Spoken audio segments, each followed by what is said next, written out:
All right. Thank you for joining us again on this virtual conference for Nextv series Southeast Asia. I have the pleasure to moderate this next session where I will be discussing with Leslie and Dinesh, our two speakers, about freemium streaming players in the market. We have 30 minutes ahead of us, so feel free to ask questions also during the live session for our speakers to interact with you directly. We will be talking about how their video services are delivered on different screens, what are the consumption habits across their markets, what kind of business models they're operating, and the strategies behind that, and also the synergies between OTT streamers and other actors of the industry. So maybe we can start by having a quick introduction, sorry, of our speakers. Leslie, if you want to start. Hi, everyone. My name is Leslie Simpson. I am leading the WeTV and iFlix from Indonesia. Thank you. And Dinesh? Hey everyone, I'm Dinesh. I'm leading the business for IT in Malaysia, Singapore, and Brunei. All right. So let's dive into the topics directly. I would like first for each of you to give us a bit more context on the markets that you're operating in. So what kind of content your viewers are watching, what kind of content you're providing on the platforms, and also what are the streaming habits and video consumption patterns that you've been observing in your respective markets. Leslie, please go ahead. So for WeTV, we pride ourselves as Asian best entertainment, where we curate the best Asian series, Asian content. We have entertainment. We have a lot of reality shows as well. We have animation, all the best entertainment that you can find for Asia. And we find especially for Indonesia, that in the past 2 years we have been starting to produce a lot of WeTV originals, and our local content has been widely very popular among teenagers. Most of our viewers are basically the mobile users in Indonesia. Indonesia statistically has a very high percentage of OTT consumption from their mobile phones compared to any other Southeast Asian markets. And so that's why a lot of our teen contents are very, very popular in Indonesia among our WeTV originals. And in addition to that, we also have, other than our award, for example, award winning original Little Mom. It was trending in 22 countries. But we also have Layangan Putus, a recent marital WeTV original that was viral all over Indonesia. 3 of our ministers posted on our content. So we are trying to bring a new level of originals in Indonesia through the WeTV originals that we are starting to produce. Thank you very much, Leslie. Dinesh? Yeah, I mean, similarly, I think maybe I'll highlight a little bit about what IG is all about, and then some of the trends that we're kind of observing in the market and how IG kind of is on the forefront of some of those trends.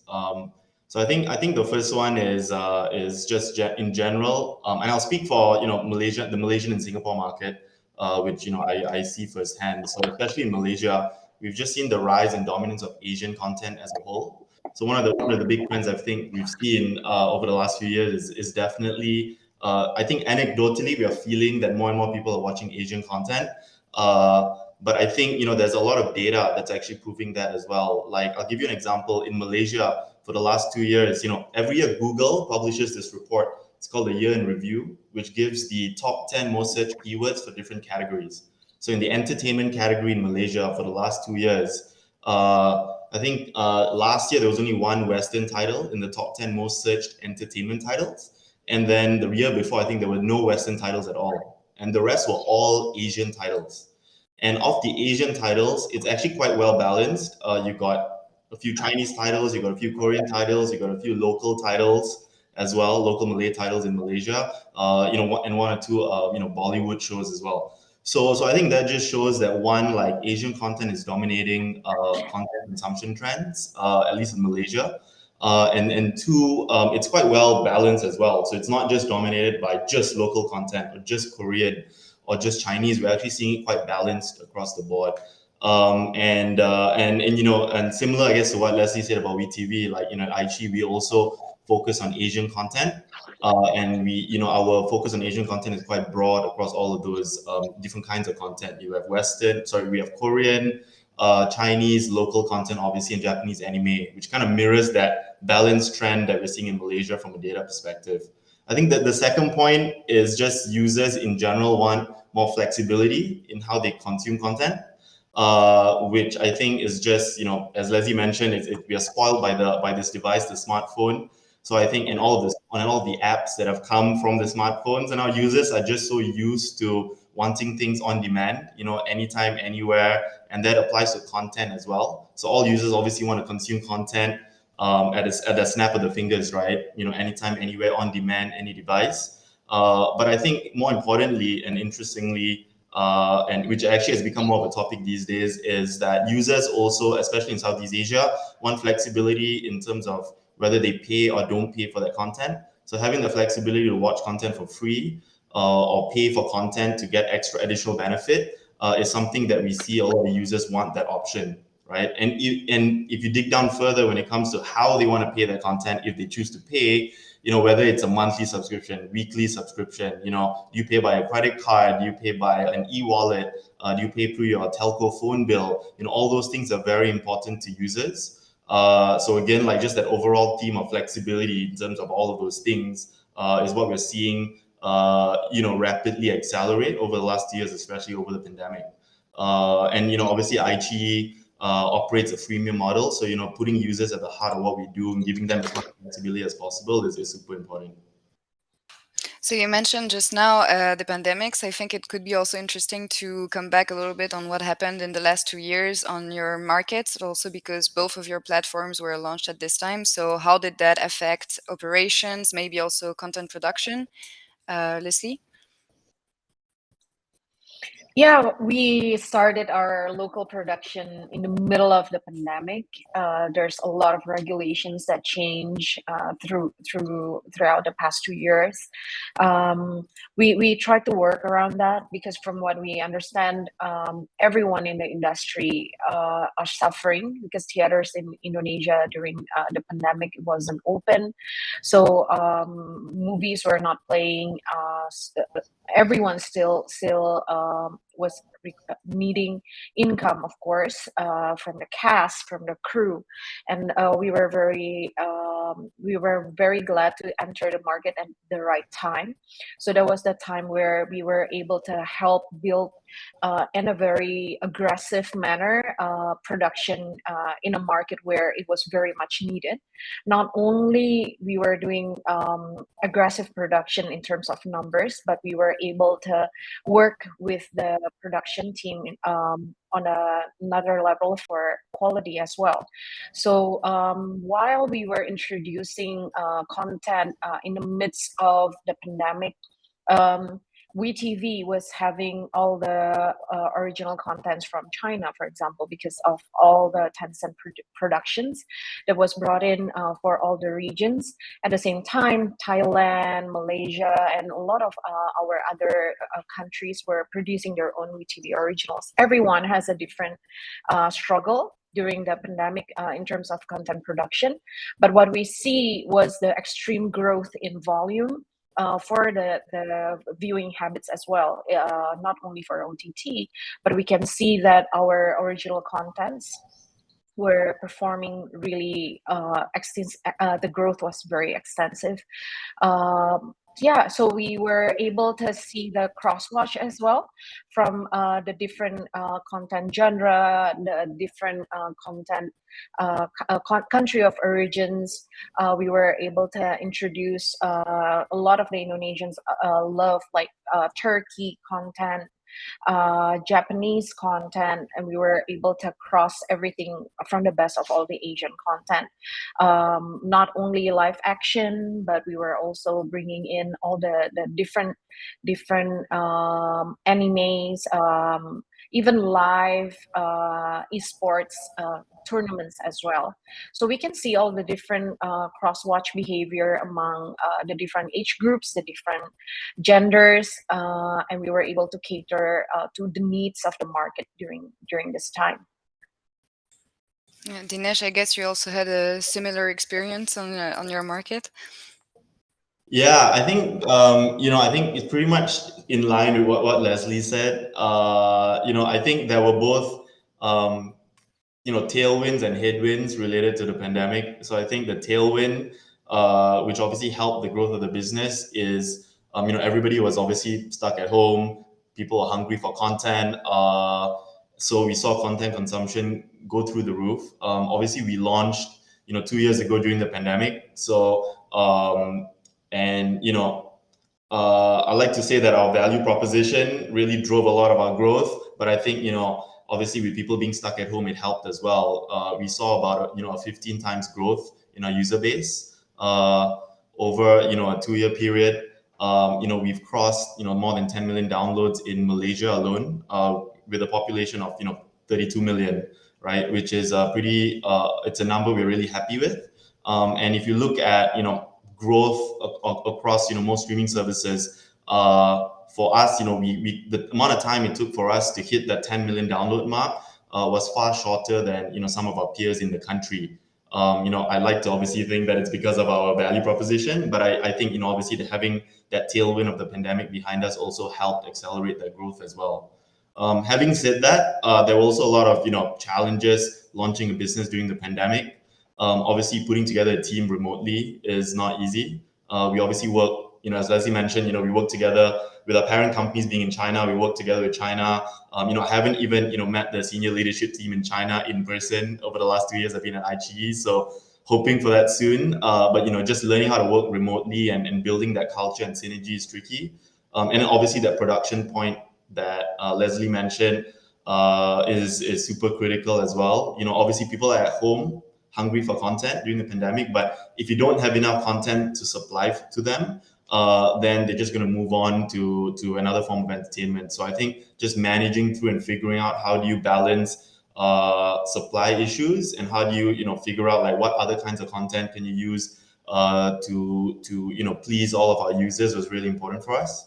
And I think the third thing is just marketing and building a brand during the pandemic as well. Obviously, a lot of our efforts were focused on digital initiatives, so we used a lot of digital channels to grow and acquire users, and so to sort of like seed and build our brand.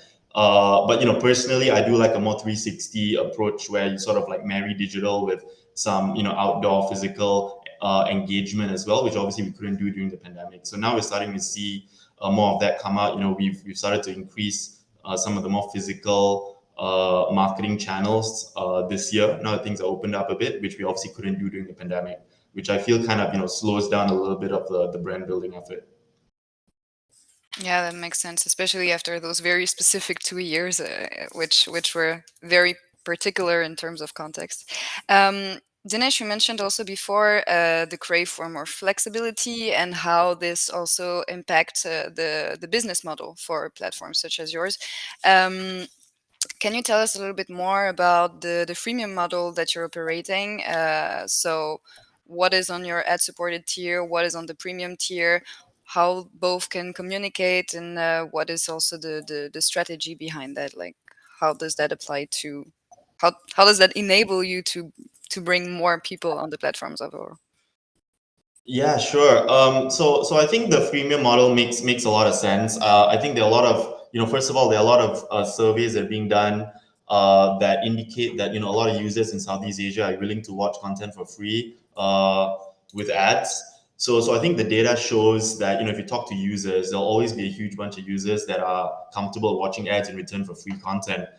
So one, I think having a freemium model allows us to access that wider user base. I think two, it also allows our users to sort of get acquainted with the platform. So you kind of remove that friction in that first step towards testing out the platform, finding out what we're all about, understanding the content that we provide, and giving them a taste of it before they feel comfortable enough to decide whether they want to choose to pay or not. And in terms of how we balance that freemium model is It's a lot of it's like product feature led or content led. So like for our free users, we try to make as much of it available to most of the users. So that the free tier is not that much less valuable. But on the other hand, what we try to do is we say, hey, if you're a paid user, you get to access some of that content on an earlier window than the free users. So as a free user, you still get access to the same content, which obviously allows users to get a taste of all of the great content and the user experience that comes along with it on our platform. But if you want to watch that content on an earlier window, then you might need to pay for the service. Or if you choose to watch that content without ads for whatever reason, when a particular content is running, then you got to pay for the service. There are also some premium features on a product perspective that we also provide only to our paid users. Things such as download and watch offline. You have to be a paid user to get access to that. If you want to watch things in 4K, for example, with Dolby Audio, so that more premium viewing experience is also only available for paid users. But ultimately, what we try to do, it's something we think about all the time. We really want to use the free tier to one, try to acquire as many new users as possible. So it's an on ramp to getting a user to be more engaged on our platform, and then two, we also see it as a way to extend the lifetime value of our users. If you're a pure SVOD model, right, then if a user chooses to leave the service or stop paying for whatever reason, then you kind of lost that user. That user wouldn't, be active on that platform anymore. Whereas, right now, users have the flexibility of staying on the platform without necessarily needing to pay, which also then extends improves the retention, right, of the average user, and hopefully that improves the lifetime value as well, because you improve the retention and you also get to monetize a user through ads. So ultimately, like both these tiers are really important to us, and it's quite balanced in terms of how we approach it. And ultimately, we see real value in that, at least for the markets that I cover. Mm-hmm. And Leslie, do you have also similar views coming from the Indonesian context specifically? Yeah, for Indonesia, we still have a very huge penetration for market size in terms of users who are enjoying services for free. Entertainment in Indonesia are enjoyed for free. Paid TV is one of the smaller percentage in terms of market share in Indonesia compared to a lot of the other Southeast Asian market, like for example Malaysia or Singapore, for example. So in Indonesia, we see that the value of freemium content is very, very valuable. That's why we are able to offer to our users for the freemium content that are enough, and the journey, the UI UX, everything that we are building with TV upon is for the freemium users. We do understand that contents that are provided for free need to be enjoyable as well. So not only we are offering advertising for our freemium users, we actually see that non-disruptive advertising in terms of digitally inserting our ads at a very soft sell for our brands. It not only benefits the brands, but we also see that the users are they are feeling less disruptive in terms of the way we are doing our advertising. So, but at the same time, our premium users, subscribers, we do offer a lot of exclusive content. As we know that the fans, when they are watching our WeTV originals, there are a lot of additional contents that they would like to enjoy. Or for the bigger fans who are FOMO, fear of missing out, they are able to subscribe and watch in advance, for example. And even faster than the advanced viewers, there's, like for example, the feature of fast track that is also only available for the subscribers.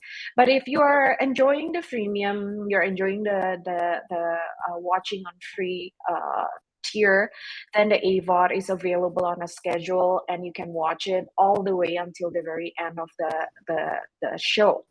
So we do offer those two tiers, and we do have a lot of other features as well that's only available for our subscribers.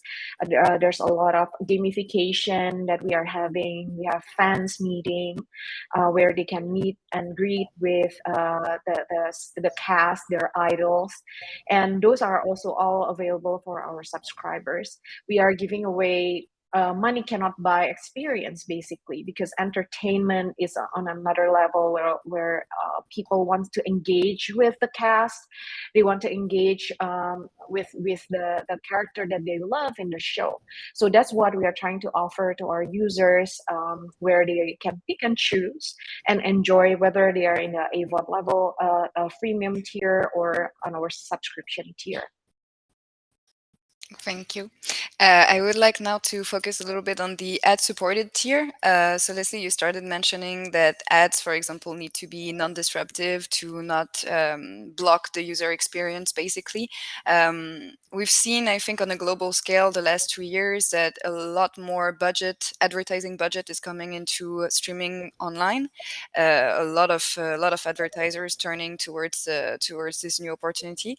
How did you see that evolving also since you launched the platform in your respective markets? What kind of ad campaigns are performing the best? What kind of industries are interested in advertising on streaming players? Maybe Leslie, if you want to start. So at the end, we see that OTT is very, very different comparing, for example, with linear TV, where there are a lot of limitation on features. So we started with building the technology first. So the app, whether you're enjoying it on your mobile phone or on a TV app, you need to be able to enjoy the services and the additional functions that you cannot find through linear TV or through the analog method.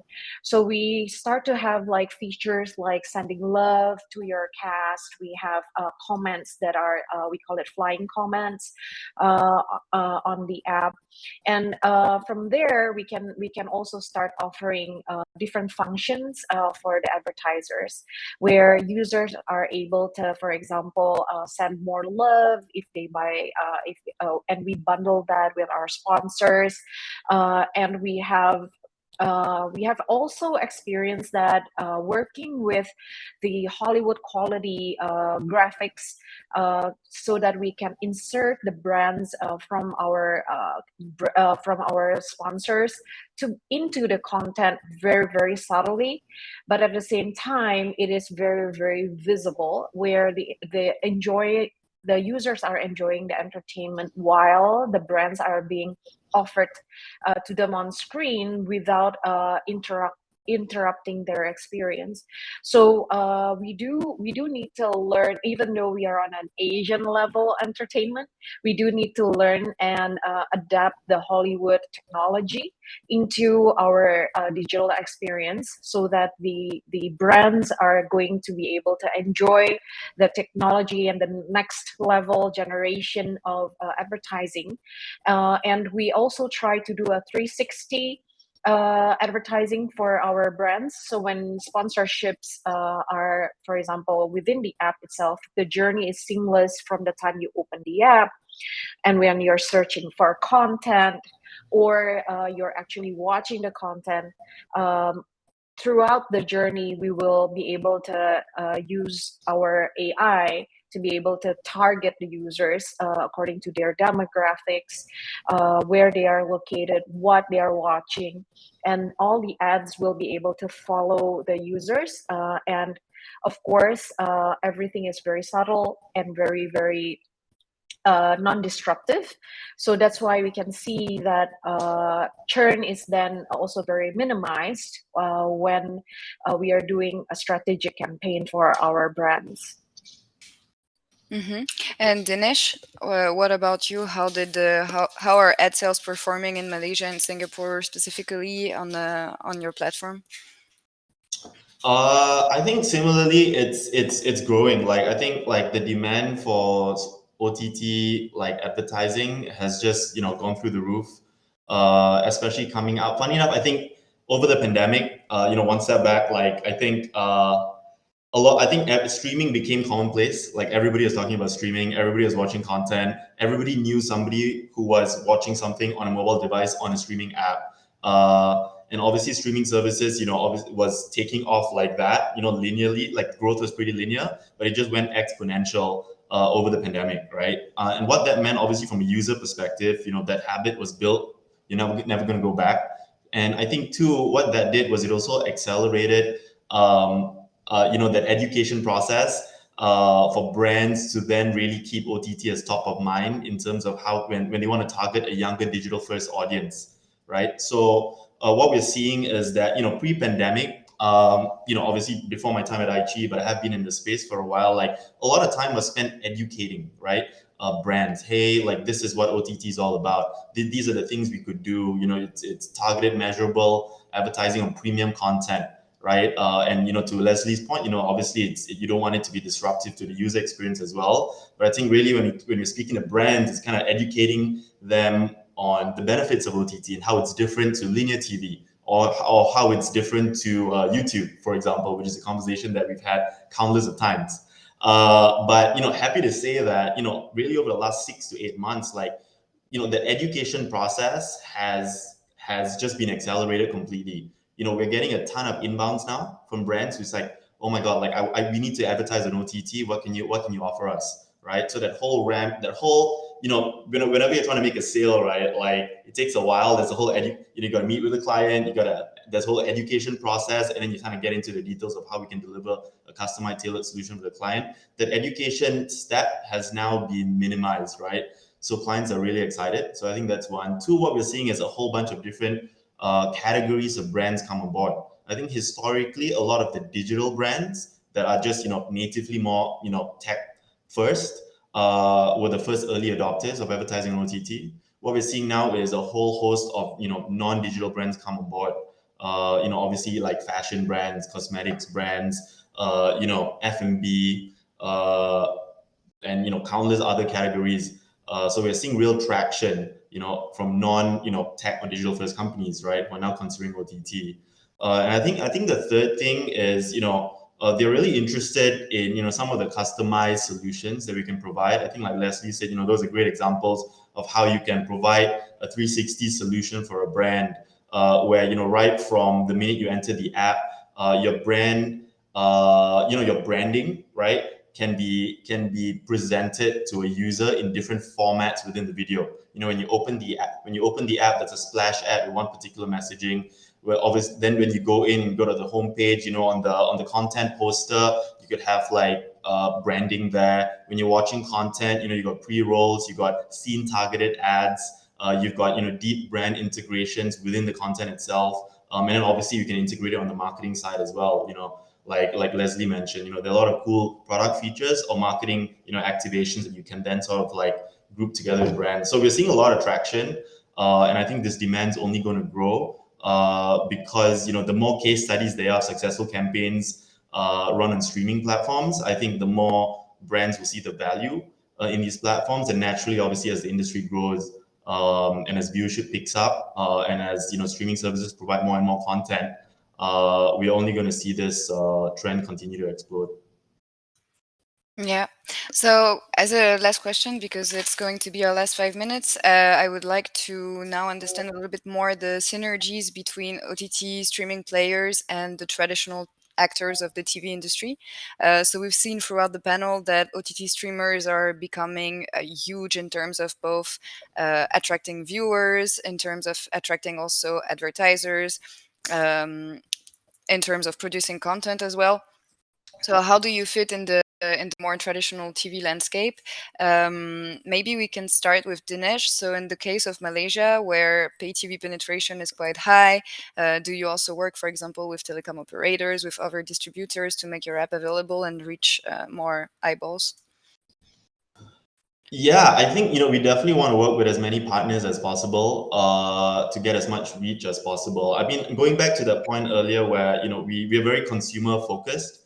and we want to provide as much flexibility to consumers, right? So I think, we obviously have allow users to subscribe directly through our app, but then what we also find is, there are users that would prefer if our service comes bundled with another service. Our service gets bundled with data. Our service gets bundled with other content or other features that other companies are offering.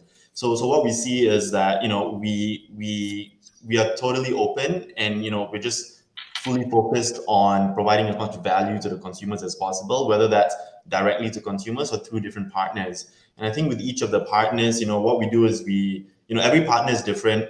Every partner has different needs of their own, and obviously different solutions that make sense for their customers. So what we try to do is we customize, like, partnerships or bundles that make sense for both sides, and more importantly, make sense for the users of both us and the partner, so that ultimately we're delivering more value together. We continue to see partnerships as being really important for us. Here in Malaysia, we work with most of the telcos, and most of the, whether it's a pay TV network or free to air network, we work very closely with all of them, but in different ways that make sense for all sides. Okay, and Leslie, what about you? How is it going in Indonesia? Saying also that the context is a little bit different. What kind of partnerships did you implement? Very similar to what Dinesh just shared, especially in Indonesia, we do need to work, especially with telco operators, where Indonesia is very largely, mostly still very mobile driven. So we do see that OTT consumption together with data has to come hand in hand, where because users will be accessing our content anywhere and at any time that they want. So data is still very, very sensitive in Indonesia for users. But at the same time, other than partnering, of course, with telco operators, we do work with a lot of fintechs as well, especially that credit card penetration in Indonesia is also very extremely low. So we need to work with a lot of fintechs, having alternative for payment methods, and also a lot of different super apps in Indonesia currently that we are partnering with, because we are seeing the opportunities that we are able to work together and sharing strengths, where we are bringing the entertainment while the other super apps see the opportunities working together with WeTV. And at the same time, we also see that device manufacturers are also now more and more, it used to be set-top boxes. Now we are starting to move to smart TVs, where users are starting to be able to access content basically very accessibly. And Indonesia recently, the government has also just announced that we are going to start moving to digital TV from the traditional linear.